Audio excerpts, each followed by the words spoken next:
Dans cette nouvelle vidéo, je découvre et j'explore un château qui restera sans aucun doute l'une de mes plus belles explorations à ce jour. Mêlant la grande histoire, en ayant traversé la Révolution française puis la guerre de Vendée de manière tumultueuse, ce lieu hors du commun fut le repère d'un des généraux de l'armée catholique et royale avant de sombrer dans l'oubli et l'abandon des siècles plus tard.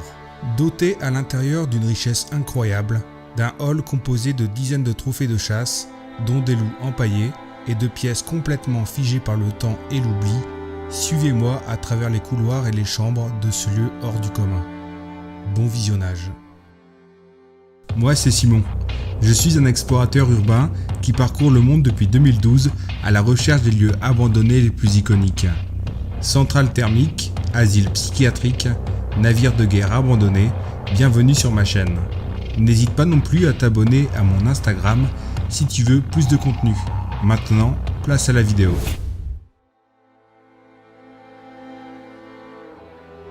Mêlant à la fois des actes héroïques et un destin tragique, ce que l'on retrouve massivement dans l'histoire de France, ce château construit à la fin du XVIIe siècle dans l'ouest du pays, fut le témoin de l'une des épopées les plus singulières, notamment lors de la première guerre de Vendée entre 1793 et 1796, qui succéda à la Révolution française de 1789. Ce lieu qui fut le repère d'un des généraux les plus singuliers de la guerre de Vendée témoigne au sein de ses murs d'une histoire riche et mouvementée, alliant raffinement et culture. À la fin de la guerre et avec la mort du général, le château traversa les générations et surtout les régimes politiques tourmentés du XIXe siècle, pour être dans son immense parc qui l'entoure, un lieu de festivité au début du XXe siècle avant de tomber dans l'oubli et l'abandon au début des années 2000. Ce patrimoine architectural, aujourd'hui menacé par le temps et les pilleurs, mais surtout par l'action de l'humidité et du manque d'entretien, demeure plus que jamais en péril. Suivez-moi à l'intérieur de celui-ci pour en explorer les moindres recoins.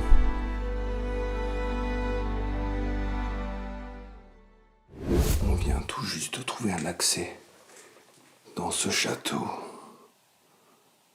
dans cet immense château abandonné. Et regardez ce qu'on découvre déjà. En arrivant dans le château, un immense cerf encadré. Tout est très vieux ici, et le château remonte à plusieurs siècles d'existence. On va s'aventurer dans les moindres de ces recoins.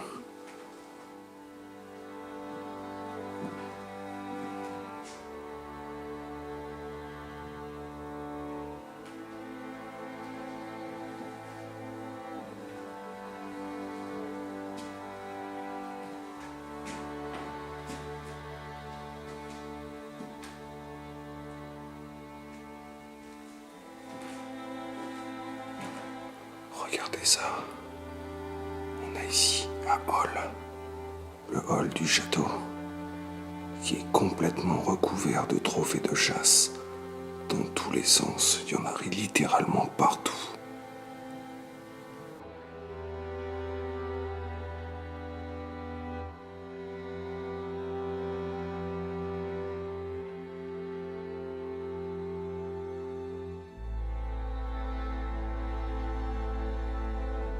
Tout est vermoulu de moisissure.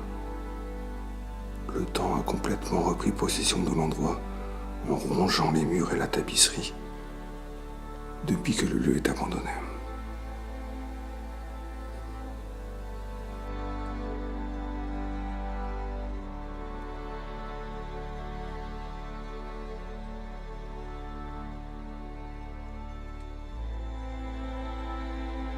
On a ici les bottes de chasse qui devaient très certainement appartenir à l'un des premiers propriétaires du château, des siècles auparavant. Regardez, il y en a littéralement partout ici. Tous les murs en sont recouverts dans le hall. Il pourrait y avoir déjà jeté un coup d'œil dans les pièces adjacentes aussi.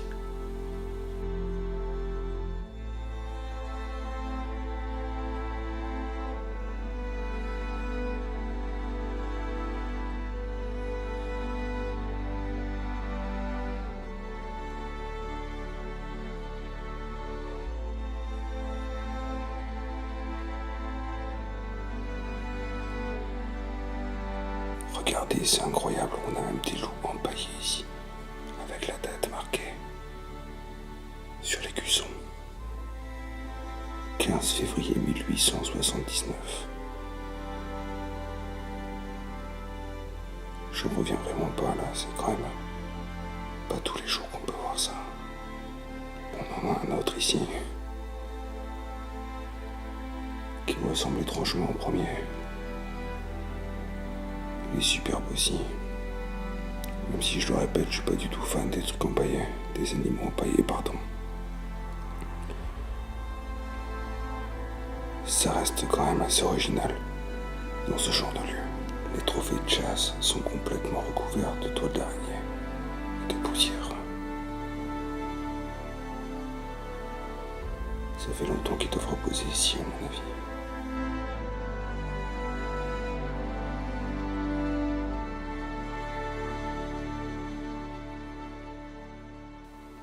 On va maintenant se diriger vers la salle à manger, du moins la salle de réception de cet endroit incroyable. Et on va regarder ça de plus près. Regardez-moi un peu cette table déjà. Il y a énormément de gros trophées de chasse qui ont été disposés dessus. On va en faire le tour pour pouvoir observer ça de plus près.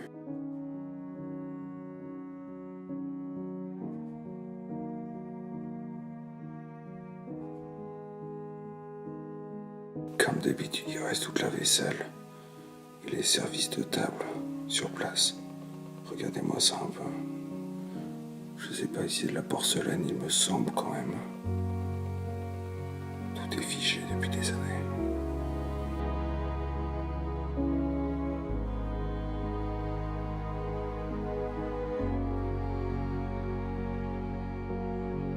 Comme je vous l'avais dit, tout est encore là. Regardez, même la verrerie de table aussi. Fallait bien s'en douter. Vu tout ce qu'il reste dans ce château, c'est très loin d'être étonnant.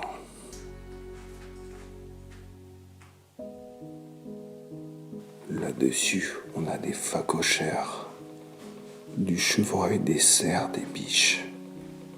C'est hyper lugubre de se retrouver avec ça ici, seul dans le noir. Mais c'est ça aussi qu'on aime dans l'urbex.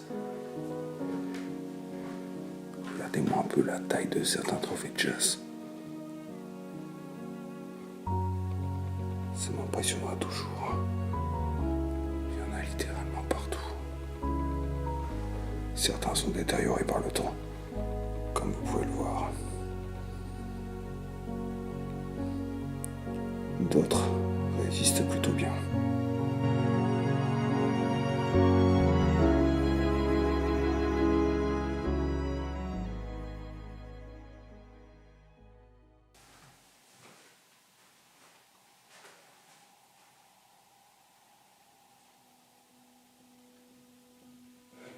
Ce piano est vraiment sublime. Il me semble que c'est un piano de tiers ou de quart, je sais plus comment on appelle ça. Mais il est quand même super imposant. Au milieu de cette jolie pièce, encore épargnée par les ravages du temps. C'est vraiment sympa. Ne m'en voulez pas. Je ne peux pas parler très fort aujourd'hui durant cette exploration.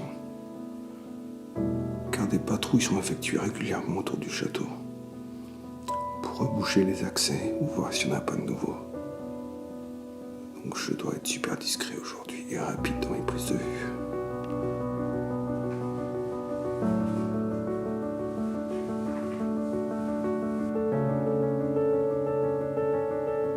On a un nombre incalculable de vieux livres. Regardez.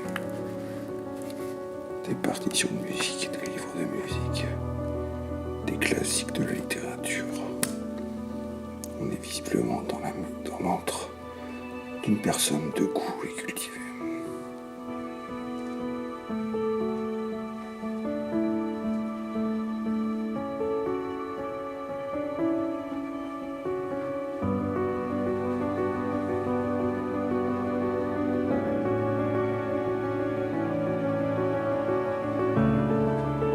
On avait même des livres sur les grandes batailles de France et l'art de la guerre. Un peu partout dans le château, c'est pas le premier que je vois. Comme ouvrage de ce style, avec des batailles reconstituées dans le livre et expliquées. Il y a quand même eu beaucoup de vols et de pillages dans ce château, ça se voit. Tout a été fouillé en quête d'objets de valeur. Certains livres ont disparu, d'autres ont bougé. Ça, c'est le côté le plus pourri de l'urbex.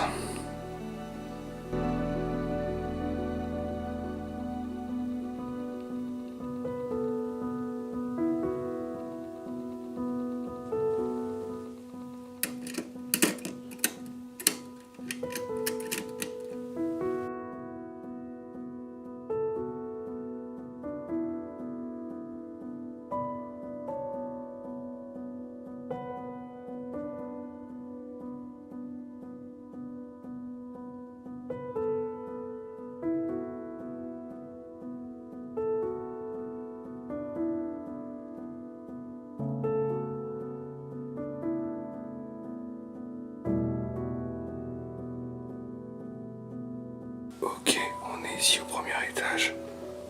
Et on arrive ici dans cette chambre. Double.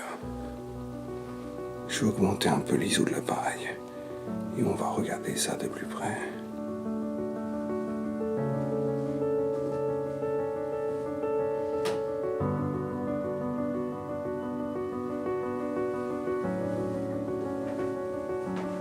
Entre les lits, on a même un petit secrétaire. Pour enfants, visiblement.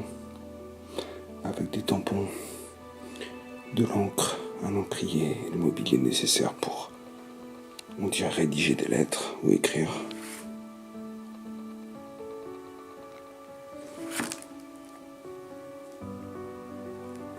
À mon avis, c'est une Bible, ça. Encore une fois, l'endroit est figé. Les lits, le mobilier, les statuettes, les vêtements qui sont sur place. On dirait qu'ils sont partis du jour au lendemain, les occupants de ce château.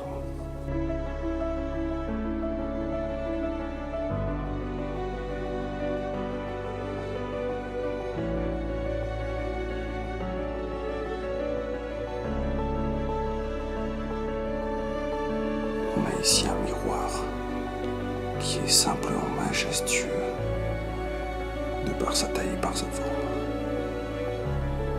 Même si je suis assez pessimiste sur son avenir ici, il ne reste pas moins magnifique au-dessus de cette cheminée. Autre chambre, toute autre ambiance, avec un camailleux de violet, des rideaux, au tissu des meubles de style Louis XVI, on dirait. C'est superbe.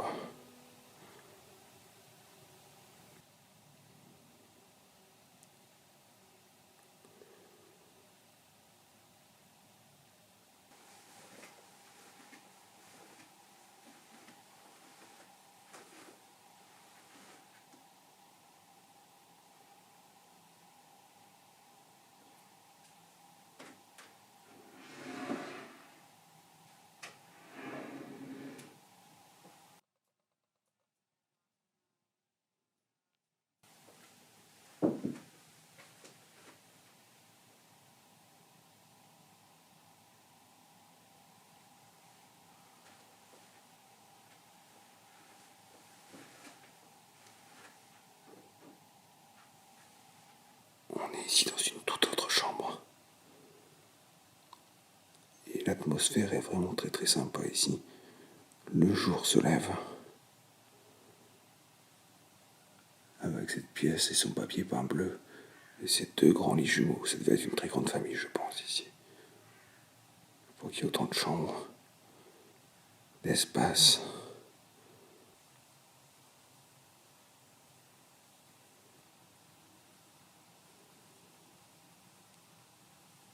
On a ici encore tous les jouets pour enfants de l'époque qui restent dans ce placard près des chambres, dans le couloir. Et derrière la chambre bleue, rebelote encore une autre chambre. Ça n'arrête jamais ici, décidément. Elle est vraiment jolie aussi, celle-ci. Encore un peu plus dans son jus que les précédentes. On dirait qu'il y a eu moins de visiteurs ici. J'aime beaucoup le petit bureau à droite. Assez reposante l'atmosphère ici.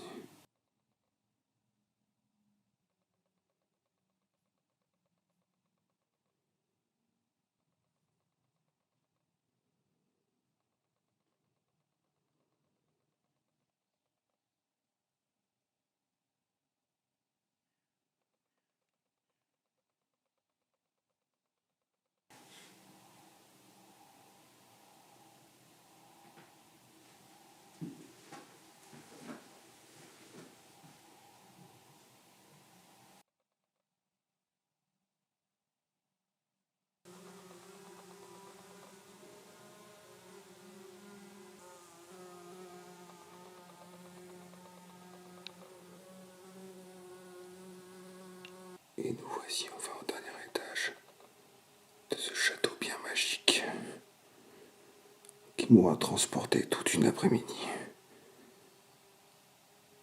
dans un tout autre univers et une toute autre époque surtout.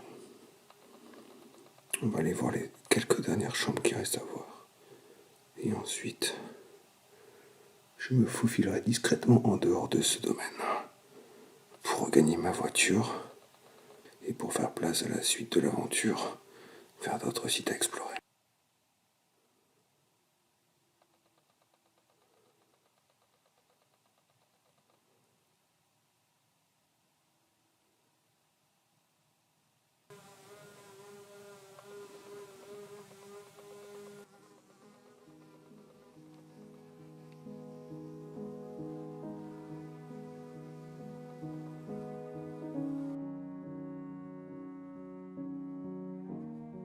On est ici dans la toute dernière chambre du deuxième étage, qui est superbe avec son plafond partiellement effondré.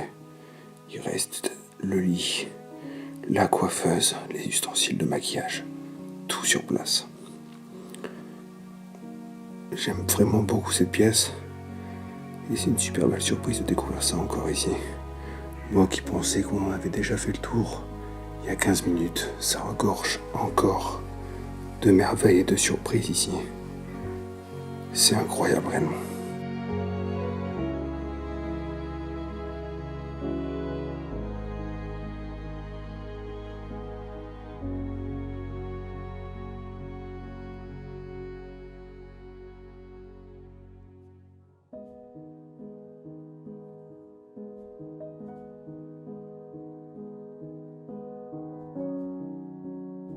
Cette pièce est réellement superbe aussi, avec ce grand lit en bois sculpté. Et vous savez quoi ? Je n'ai pas résisté à l'idée d'aller quand même faire un tour sur le balcon juste ici, pour regarder un peu la vue qu'on a sur les champs et la propriété.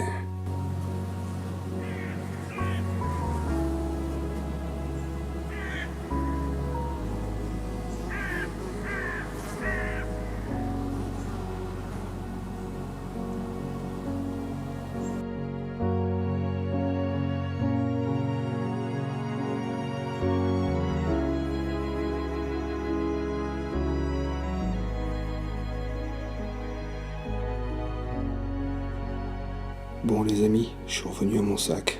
Vous savez très certainement ce que ça signifie pour la vidéo. Je vais m'exfiltrer de l'endroit, retourner à ma voiture, poursuivre le road trip pour vous tourner d'autres belles vidéos. Et n'oubliez pas de vous abonner et de commenter la vidéo, c'est super important et c'est vraiment un gros coup de pouce pour mon travail. Moi je vous dis à la prochaine. On se retrouve très vite, salut.